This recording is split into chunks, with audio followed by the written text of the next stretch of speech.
Boa tarde a todos. Hoje nós vamos falar do metabolismo de carboidratos, especificamente dos processos de digestão e absorção. Os carboidratos, eles são a principal fonte de energia da dieta. Entre os alimentos fontes, nós temos a batata, os pães, o milho, o arroz, o macarrão. Mas os carboidratos, eles não têm só funções energéticas. Eles têm diversas ações no nosso organismo. Um tipo de carboidrato, as fibras insolúveis, podem, por exemplo, ajudar na motilidade intestinal, contribuindo para a prevenção e o tratamento da constipação. Carboidratos também podem ser fermentados no nosso intestino, produzindo ácidos graxos de cadeia curta. Estes ácidos graxos de cadeia curta, como por exemplo o butirato e o propionato, eles podem, por exemplo, agir na IGLP-1, promovendo saciedade. Mas, para que sejam utilizados, esses carboidratos eles precisam ser digeridos e absorvidos no trato gastrointestinal até a corrente sanguínea. A digestão dos carboidratos, ela vai depender do tamanho da molécula. Nós temos, por exemplo, carboidratos denominados monossacarídeos, que eles são compostos por uma única molécula de açúcar. Temos também os disacarídeos, que são formados por duas unidades de açúcar.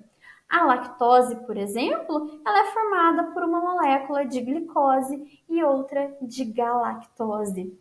Temos também os carboidratos complexos, como por exemplo, os oligosacarídeos, que são formados de 3 a 10 unidades de açúcar, e os polissacarídeos, que são formados por mais de 10 unidades de açúcar.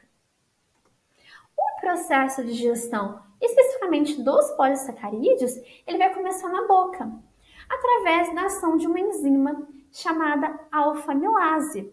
Essa alfa-amilase, ela vai quebrar os polissacarídeos em monossacarídeos. Só que vamos combinar, os carboidratos, a gente fica pouco tempo com os carboidratos na boca.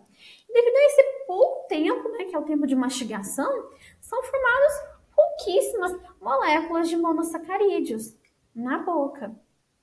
E o processo, a ação da alfa-amilase, ela vai continuar. Ela vai continuar até o estômago. No estômago, nós temos o ácido gástrico.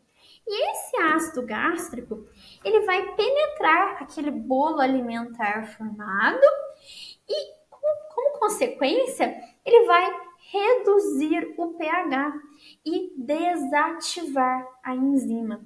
Então, nesse momento, nós temos uma interrupção do processo de digestão, que é retomado no intestino delgado pela ação de uma outra enzima, também chamada de alfa-amilase, só que dessa vez de origem pancreática.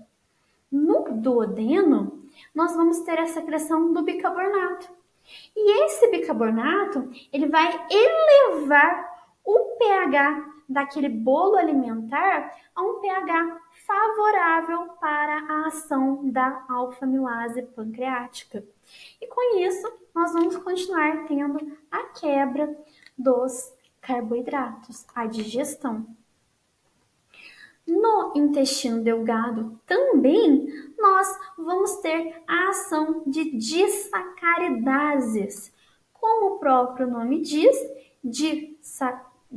que vem de disacarídeos, ase quebra. Então vão ser moléculas, enzimas capazes de quebrar as moléculas de disacarídeos.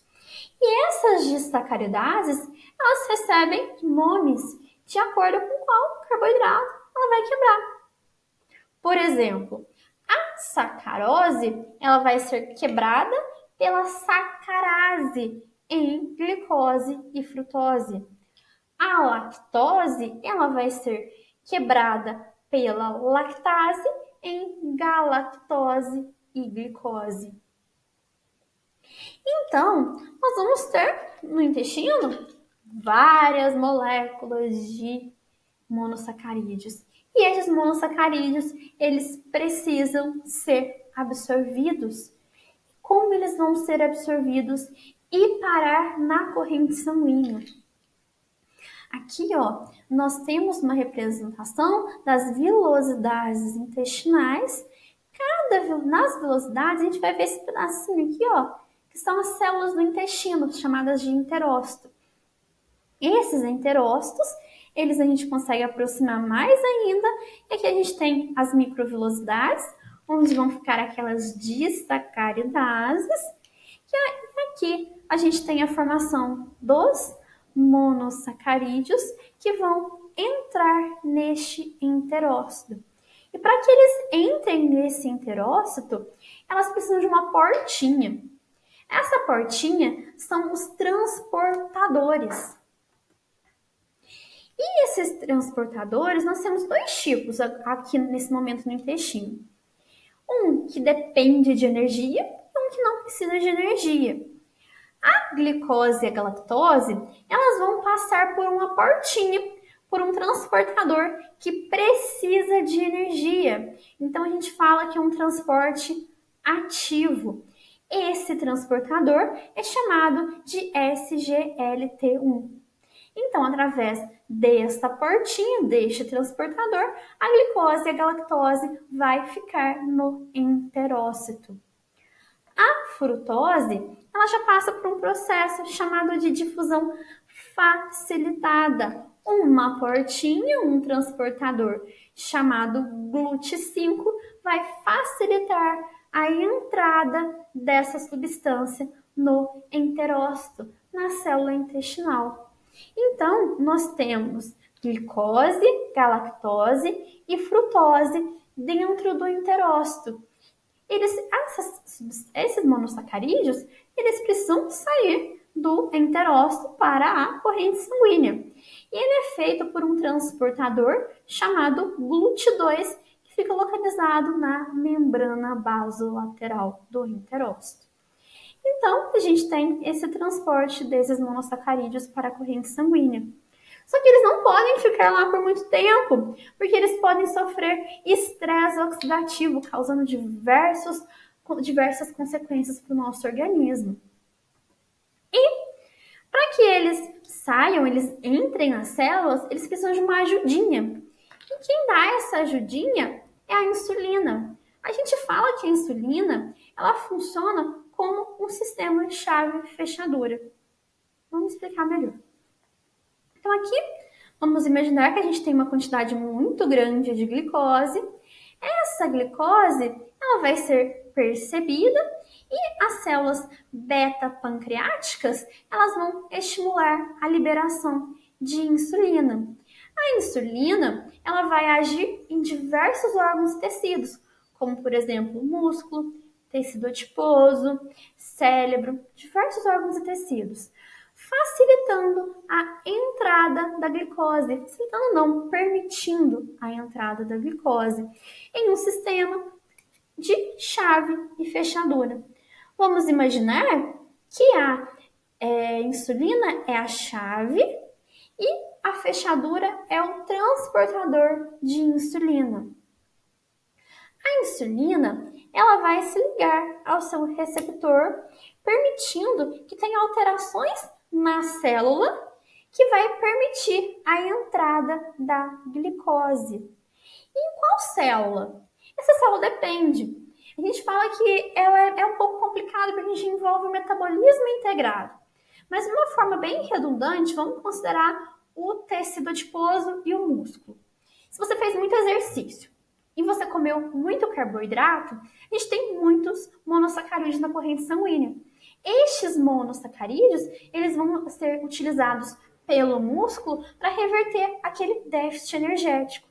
Em um momento diferente, que você ficou sentado o dia inteiro, comeu besteira o dia inteiro, temos muita glicose na corrente sanguínea.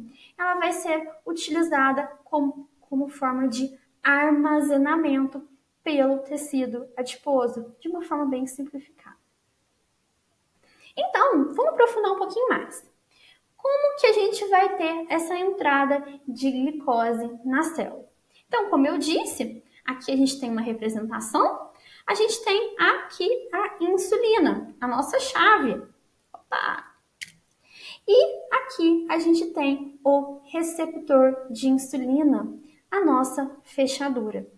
A insulina, ela vai se ligar ao seu receptor e quando ela se liga ao seu receptor, ela vai promover uma alteração conformacional na célula, alteração que vai fazer com que esse GLUT4 que está presente dentro de uma vesícula, ele vai se mover, vai ser translocado para a membrana celular. Quando esse GLUT4 ele é translocado para a membrana celular, a gente consegue, a glicose consegue entrar na célula.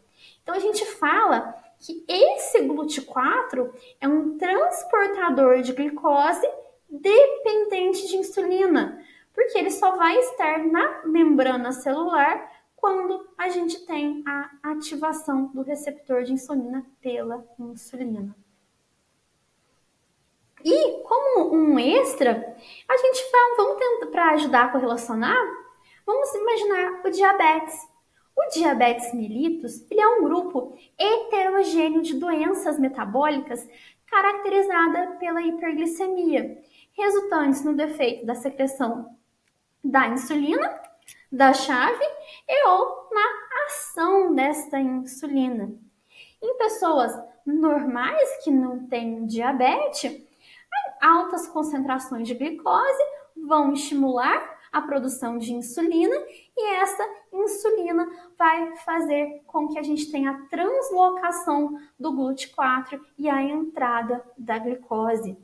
Em pessoas com diabetes do tipo 1, a gente não tem insulina, então a gente não tem a chave, ela não consegue fazer essa translocação do transportador. Já em pessoas com o diabetes tipo 2, ou a fechadura está enferrujada, ou a produção de insulina está diminuída, também dificultando a entrada da glicose na célula. Então, pessoal, por hoje é só. Na próxima aula, a gente vai conversar aprofundar um pouquinho mais no diabetes, falando sobre os sinais e sintomas da hiperglicemia, indicações para o rastreio do diabetes, quais são os critérios laboratoriais para o diagnóstico do diabetes e do pré-diabetes, como solicitar exames e uma aula prática sobre glicemia capilar. Então, até a próxima aula. Tchau!